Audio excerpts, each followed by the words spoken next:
थोड़ी दूर चलने पर सोहन देखता है कि 4 चाबियां अलग अलग रंग की थी जो हवा में उड़ रही थी।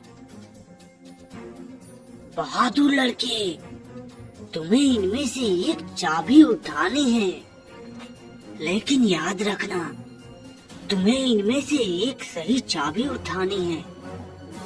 लेकिन हाँ, तुम्हें बड़ी होशियारी से ही एक चाबी उठानी होगी।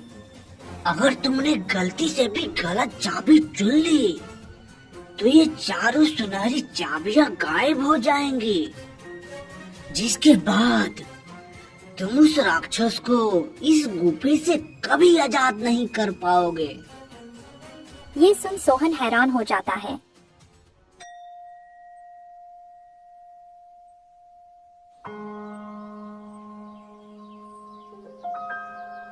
धोपुरा नाम के एक छोटे से गांव में एक बहुत ही सुंदर बाग था, लेकिन कोई भी गांव वाला उस सुंदर बाग में जाने से डरा करता था। उनका मानना था कि अक्सर बाग के उस पार वाली गुफा के अंदर से किसी राक्षस की आवाजें आती है, जो कि आते जाते लोगों को आवाज देता है, जिससे गांव वाले बहुत डरा करते थे।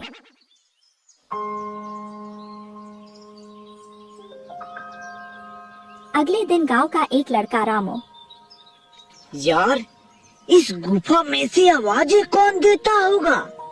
मुझे इसके पीछे जरूर कोई राज नजर आता है।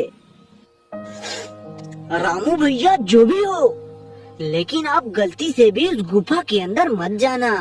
हाँ, लेकिन इस गुफा का रहस्य तो मैं जान कर ही रहूंगा। सब गांव वाले डर के साए में आखिर कब तक रहेंगे? उसके बाद शाम हो गई और रामू और उसका दोस्त अपने अपने घर चले गए।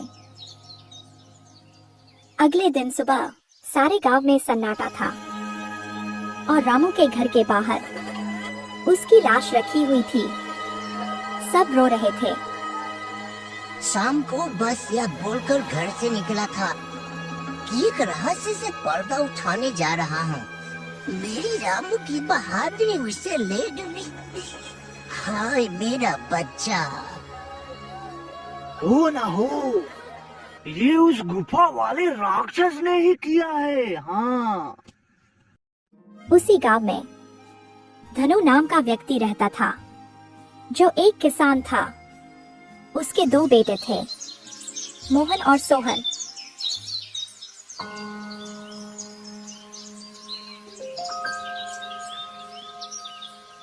बहुत दिन हो गए हैं, चलो आज हम लोग गांव के बाग में चलते हैं।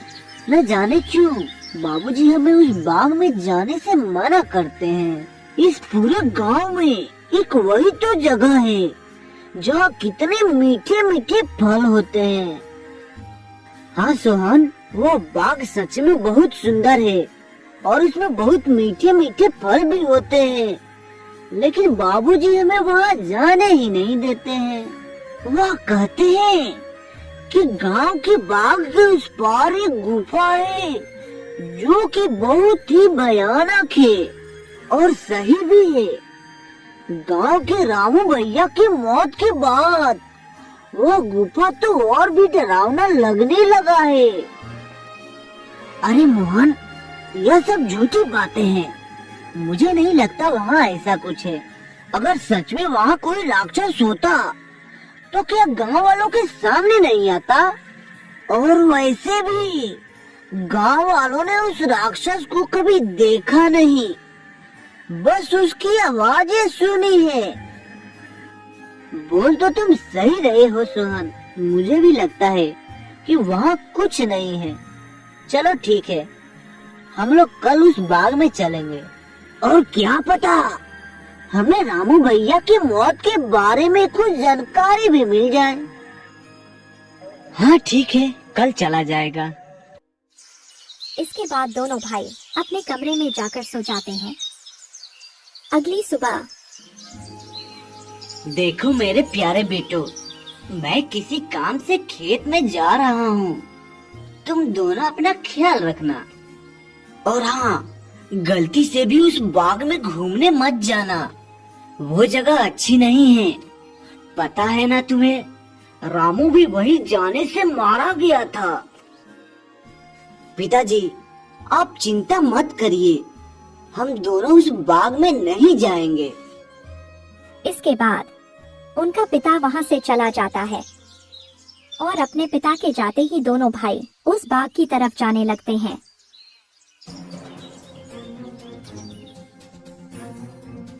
कि तभी एक गांव का आदमी उन्हें देख लेता है।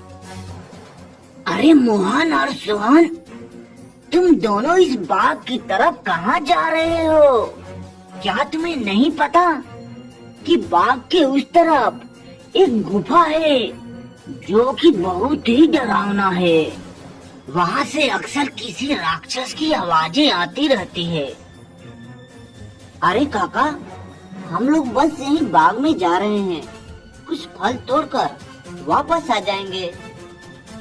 चलो ठीक है बच्चों, पर तुम लोग शाम होने से पहले लौट आना। हाँ अच्छा ठीक है, अब मैं चलता हूँ। इसके बाद वो आदमी वहां से चला जाता है। हाँ, मुझे तो बहुत डर लग रहा है। अब मैं इसके आगे एक कदम भी नहीं जाऊंगा। तुम्हें जाना है तो जाओ। अच्छा ठीक है, फिर तुम मेरा यहीं पे इंतजार करना। मैं सच जानना चाहता हूँ कि क्या वाकई में वो आवाज राक्षस की है कि नहीं, इसलिए मैं तो गुफा के अंदर जा रहा हूँ। इसके बाद सोहन अकेले ही आगे बढ़ता है। वह थोड़ी दूर ही पहुंचा होगा, तभी अचानक सोहन ने देखा कि एक अजीब सा दिखने वाला इंसान उसकी तरफ तेजी से बढ़ता आ रहा था और सोहन के पास आकर खड़ा हो गया। यह देखकर सोहन बुरी तरह से डर गया। अरे, यह विचित्र मनुष्य कौन है जिसका सर तो एक शेर का है और धड़ इंसानों का? सावधान, इससे आगे बढ़ने की कोशिश भी मत करना, वरना तुम्हें अपने जान से भी हाथ धोना पड़ सकता है। देखो, मैं उनमें से नहीं हूँ जो तुम्हें देखकर डर जाए। मैं अपने लक्ष्य के लिए आया हूँ और मुझे कोई भी रोक नहीं सकता है। अब मेरे रास्ते से हट जाओ, वरना अंजाम अच्छा नहीं होगा। सोहन की चेतावनी सुनकर विचित्र मानव गुस्से से बोला, तुम बात को समझ नहीं रहे। इस गुफा में जाने से तुम्हारी जान भी जा सकती है और मुझे समझना भी नहीं। मुझे तो बस इस गुफे का रहस्य सुलझाना है। और हाँ, अगर अब तुमने मुझे रोकने की कोशिश भी की तो परिणाम भुगतने के लिए तैयार हो जाना। इतना बोलकर सोहन वहां से भाग गया और गुफा में अंदर प्रवेश कर गया। जैसे ही वह अंदर जाता है, एक बहुत बड़ी आकृति उसे नजर आती है जो देखने में बहुत ही डरावना होता है। आओ लड़के, तुम्हारा इस जादुई गुफा में स्वागत है। मैं कई वर्षों से गुफा के बाहर आते जाते लोगों को आवाजें लगाता हूँ, फिर सारे गांव वाले उस आवाज को सुनकर भाग जाते हैं। कोई भी गांव वाला इस गुफा में आने की हिम्मत नहीं कर पाता, लेकिन तुम एक बहुत ही बहादुर लड़के हो जो कि इस गुफा में अकेले ही चले आए। लेकिन तुम मुझे दिखाई क्यों नहीं दे रहे हो? क्या तुम किसी को दिखाई नहीं दे सकते हो? नहीं, इस वक्त मैं तुम्हें दिखाई नहीं दे सकता, क्योंकि मैं इस राक्षस की परछाई हूँ। वो राक्षस तो इस गुफे के तहखानों में कई वर्षों से कैद है। कैद? तो तुम मुझे बताओ, क्या उस राक्षस को इस गुफा के तहखाने से रिहा करने का कोई उपाय नहीं है? मार्ग है लड़के, और तुम उस मार्ग तक पहुंच भी सकते हो, लेकिन इसके लिए तुम्हें इस गुफा के तहखाने में भीतर उस राक्षस के पास जाना होगा। वही राक्षस तुम्हें उसकी मुक्ति का राज बताएगा। जिसके बाद सोहन गुफा में अंदर जाने लगता है। जैसे ही सोहन तहखाना के अंदर जाता है तो उसे एक आग जलती हुई दिखाई देती है।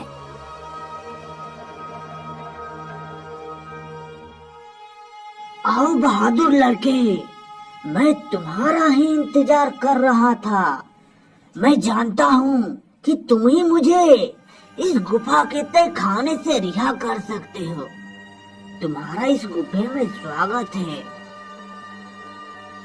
मैं तुम्हें देखना चाहता हूँ, तुम मेरे सामने आओ। तभी अचानक से वह राक्षस के सामने आता है, जो बहुत ही डरावना होता है, जिसे देखकर सोहन थोड़ा डर जाता है। देखो, तुम डरो मत लड़के, मैं तुम्हें कुछ नहीं करूँगा।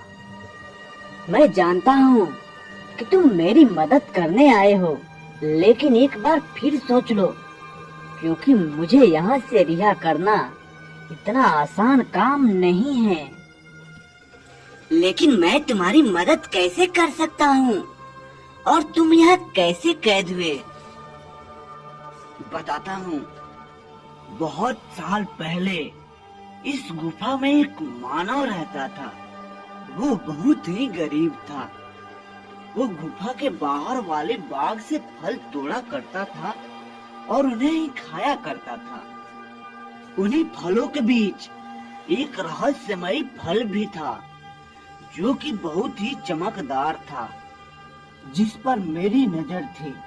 वो फल मेरी उम्र 100 साल और बढ़ा सकता था, लेकिन मैं इस फल को तब तक नहीं खा सकता था जब तक कोई इंसान उस फल को पेड़ से तोड़ न ले। फिर एक दिन वो इंसान उस चमकदार फल को उस पेड़ से तोड़कर इस गुफे में आया। जब मैंने उसे देखा तो मैं भी उसके पीछे पीछे इसी गुफा में चला आया, और फिर मैंने उससे कहा कि हे मानव, तुम जो इस बाग से सबसे चमकीला फल तोड़कर लाए हो, उसे मुझे दे दो। इसके बदले तुम जो भी 2 इच्छाएं मांगोगे, उसे मैं पूरा करूंगा। ठीक है, वो फल मैं तुम्हें दे देता हूँ, पर मेरी 2 इच्छाएं हैं।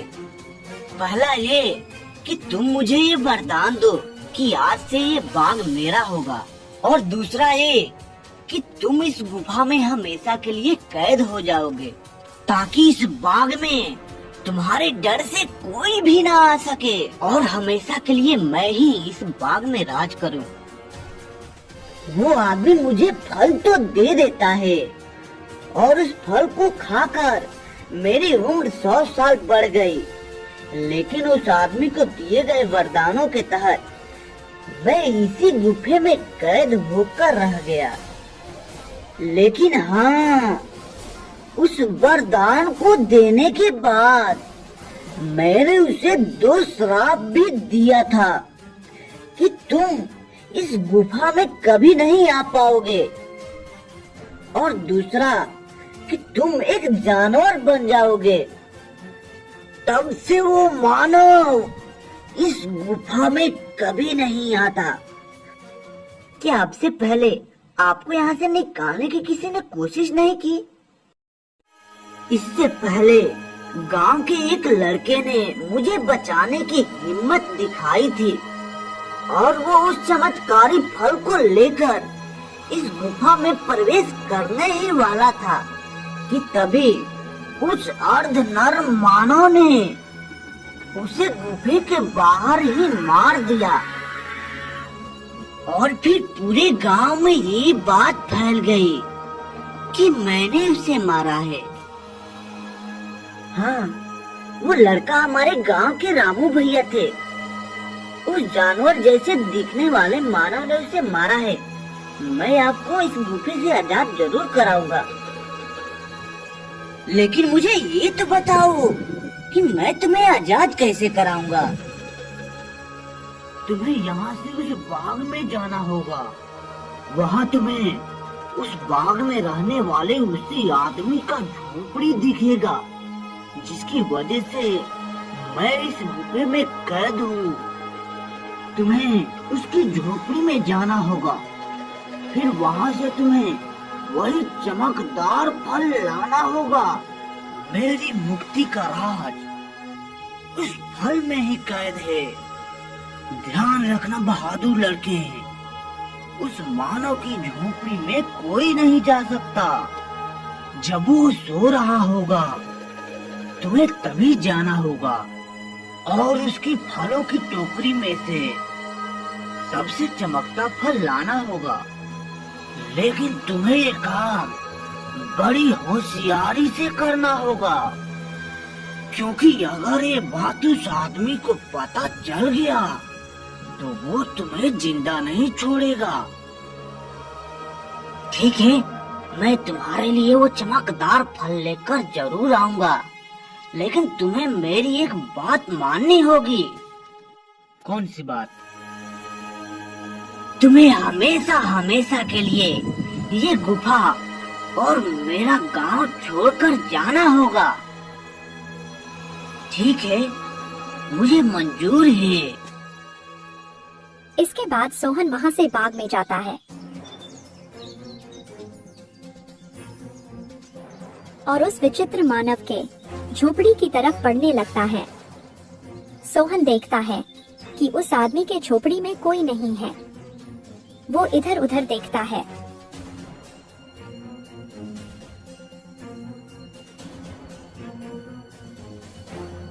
और उस विचित्र आदमी के झोपड़ी की तरफ बढ़ने लगता है। सोहन अंदर जाकर देखता है कि बहुत सारे फल उस आदमी के झोपड़ी में रखे हैं। अरे, यहाँ तो कितने सारे फल हैं, लेकिन इन फलों में से कोई भी सबसे ज्यादा नहीं चमक रहा है। तभी अचानक सोहन देखता है कि वही आदमी अपनी झोपड़ी के तरफ आ रहा है।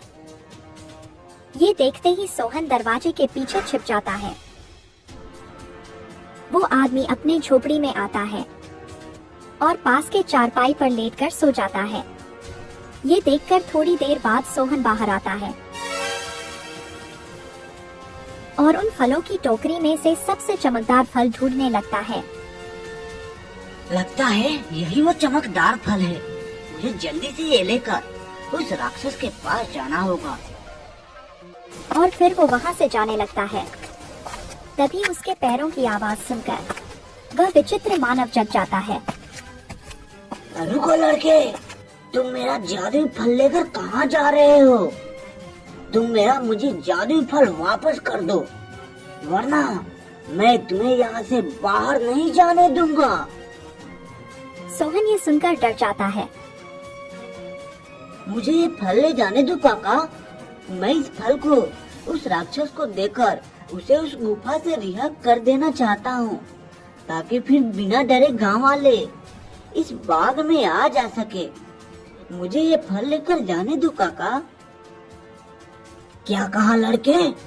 तुम मेरी कई सालों की मेहनत पर पानी फेर देना चाहते हो? उस राक्षस के उस गुफा से रिहा होते ही ये सारे गांव वाले मुझे यहाँ से निकाल देंगे। नहीं नहीं, मैं ऐसा नहीं होने देना चाहता। चलो जल्दी से तुम मेरा जादुई फल मुझे वापस कर दो। यह सुनकर सोहन वहाँ से उस चमकदार फल को लेकर भागने लगता है और तभी वह विचित्र मानव भी उसके पीछे पीछे भागने लगता है। सोहन भागते भागते उसी गुफा में पहुंच जाता है। जैसे ही वह गुफा में पहुंचता है, वह जादुई फल उसके हाथ से नीचे गिर जाता है, जिसके गिरते ही तोता में बदल जाता है। सोहन यह देखकर हैरान हो जाता है। तभी वह विचित्र मानव वहां आ जाता है। ये तुमने क्या कर दिया लड़के? इस जादुई फल को नीचे गिरा दिया। अब ये तोता तुम्हें उस राक्षस के रिहा होने का आखिरी मार्ग बताएगा। नहीं नहीं, मैं ऐसा नहीं होने देना चाहता। वह विचित्र मानव जैसे ही सोहन को मारने के लिए आगे बढ़ता है, तभी वह विचित्र मानव अचानक से आग में जलने लगता है, जिसे देखकर सोहन हैरान हो जाता है। तभी उसे एक आवाज सुनाई देता है, जो कि राक्षस की परछाई की होता है। डरो मत बहादुर लड़के, उस मानव को उसके किए की सजा मिल चुकी है। अब बस तुम्हें अपने मंजिल का आखिरी पड़ाव पार करना है, जिसमें ये तोता तुम्हारी मदद करेगा। तभी अचानक से वो तोता उड़ने लगता है और गुफा में उसी तरफ भागने लगता है जहां वो राक्षस कैद था। सोहन भी उसके पीछे पीछे चलने लगता है। थोड़ी दूर चलने पर सोहन देखता है कि 4 चाबियां अलग अलग रंग की थी, जो हवा में उड़ रही थी। तभी तोता बोला, बहादुर लड़के, तुम्हें इनमें से एक चाबी उठानी है, लेकिन याद रखना, तुम्हें इनमें से एक सही चाबी उठानी है। लेकिन हाँ, तुम्हें बड़ी होशियारी से ही एक चाबी उठानी होगी। अगर तुमने गलती से भी गलत चाबी चुन ली, तो ये चारों सुनहरी चाबियां गायब हो जाएंगी, जिसके बाद तुम उस राक्षस को इस गुफे से कभी आजाद नहीं कर पाओगे। ये सुन सोहन हैरान हो जाता है। हे भगवान, ये आपने मुझे किस दुविधा में डाल दिया। अब भला मैं कैसे इन चाबियों में से उस सही चाबी को ढूंढूं? काफी देर सोचने के बाद सोहन देखता है कि चारों चाबियां में से एक चाबी सबसे बड़ी है, जो हरे रंग की थी, और जिस चमकदार फल के गिरने से वह तोता बना था, वो भी हरा रंग का था। सोहन समझ गया कि हरे रंग वाली चाबी ही चुननी है, और वह जैसे ही हरे रंग वाली चाबी चुनता है, वैसे ही बाकी बची सारी चाबियां गायब हो जाती है। तभी तोता ने बोला, शाबाश बहादुर लड़के, आखिर तुमने अपने सूझबूझ के कारण वो सही चाबी चुन ही लिया। अब चलो मेरे साथ और जल्दी से उस पिंजरे को खोल दो, जिसमें वो राक्षस बरसों से कैद है। फिर वह तोता उस लड़के को उस पिंजरे के पास ले जाता है। सोहन ने देखा कि वह राक्षस उस पिंजरे में कैद है। ये देखो, मैं तुम्हें आजाद करने वाला चाबी लेकर आ गया हूँ। तुम वाकई बहुत बहादुर हो लड़के। अब तुम जल्दी से इस पिंजरे को खोलकर मुझे इस गुफे से आजाद करवा दो। सोहन जैसे ही उस चाबी को उस पिंजरे से स्पर्श करता है, पिंजरा अचानक से गायब हो जाता है और वह राक्षस अपने वास्तविक आकार में आ जाता है। तुम्हारा बहुत बहुत धन्यवाद लड़के, तुमने मुझे इस गुफा से आजाद कर दिया। तुम एक बहुत ही निडर और साहसी लड़के हो। तुम जो भी मांगोगे वो मैं तुम्हें दूंगा। बोलो, क्या इच्छा है तुम्हारी? क्या सच में अब तुम आजाद हो गए हो? और क्या अब तुम इस गुफा में नहीं हो? हाँ, इसका मतलब अब सारे गांव वाले बिना डरे इस गुफा में आ जा सकते हैं। हाँ बहादुर लड़के, अब किसी को भी डरने की कोई जरूरत नहीं है। अब मैं इस गुफा से बाहर अपनी दुनिया में चला जाऊंगा और आगे से किसी को आवाज भी नहीं दूंगा। अब तुम जब चाहो इस गुफा में आ जा सकती हो, वो भी बिना डरे। तुम्हारी ही वजह से मैं इस गुफा से आजाद हो पाया हूँ, इसलिए तुम जो मांगोगे मैं तुम्हें वही दूंगा। बोलो, क्या इच्छा है तुम्हारी? मुझे तुमसे कुछ नहीं चाहिए, पर हाँ, अगर तुम मुझे कुछ देना चाहते हो तो इस गुफा के सामने वाले बाग से मुझे बहुत लगाव है। इसलिए मैं चाहता हूँ कि इस बाग के फल और फूल हमेशा खिले रहें, कभी ना मुरझाएं। ठीक है बहादुर लड़के, तुम्हारी ये इच्छा मैं जरूर पूरा करूँगा। आगे से ये बाग हमेशा हमेशा के लिए ऐसा ही रहेगा। इसके फल और फूल कभी नहीं मुरझाएंगे। अच्छा, अब मैं चलता हूँ, मेरा जाने का समय हो गया है।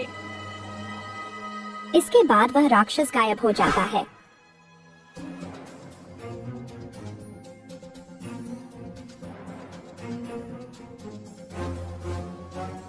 और सोहन गुफा से बाहर आता है। तभी वह देखता है कि सारे गांव वाले गुफा के द्वार पर खड़े हैं। भाई, तुम ठीक तो हो ना? क्या सच में तुम्हें उस राक्षस ने कुछ नहीं किया? भाई, मैं बिल्कुल ठीक हूँ और अब इस गुफा में कोई राक्षस नहीं है, क्योंकि अब वो राक्षस इस गुफा को छोड़कर हमेशा हमेशा के लिए चला गया है। अरे, ये क्या बोल रहे हो तुम? और कहाँ गया वो राक्षस जो कि आते जाते लोगों को आवाजें लगाया करता था? सोहन गांव वालों को सारी बात बताता है। थोड़ी देर बाद गांव वाले बहुत खुश होते हैं और फिर सोहन से बोलते हैं, अरे सोहन बेटवा, तुम तो सच में बहुत बहादुर हो और तुम्हारी ही वजह से वो राक्षस इस गुफा से आजाद हो पाया है। अब आगे से बिना डरे गांव वाले इस गुफा में आ जा सकते हैं और रामू के मौत का रहस्य भी खुल चुका है। इसके बाद गांव वाले बिना डरे हंसी खुशी उस गांव में रहने लगते हैं।